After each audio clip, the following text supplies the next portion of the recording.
Şərqdən şimala can bir ürək döyünür. Sərhədlər kağızdır, qanımız bölünmür. Tarix danışır, susmur daş divar.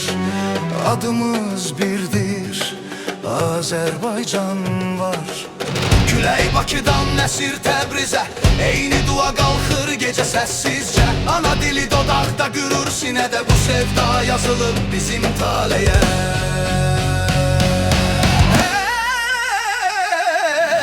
Çağırsan gələrəm mən, yolum uzaq deyil.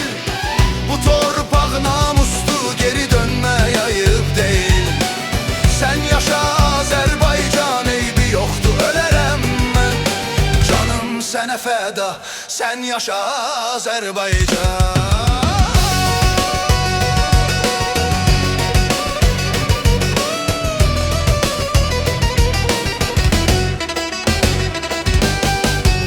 Şahittir çaylar bilir adımı.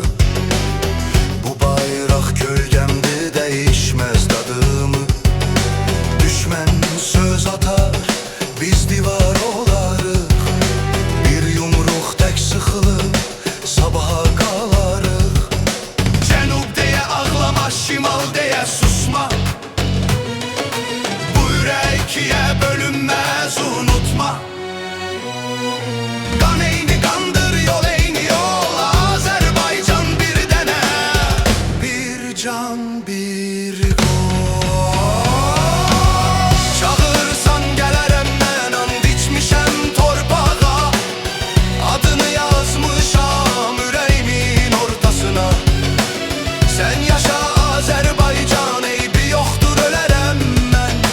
Son nəfəsimdə də deyərəm Azərbaycan.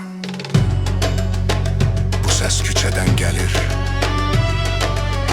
bu səs xalqın səsi. Nə şimal, nə cənub, bir millətin nəfəsi. Sən yaşa Azərbaycan.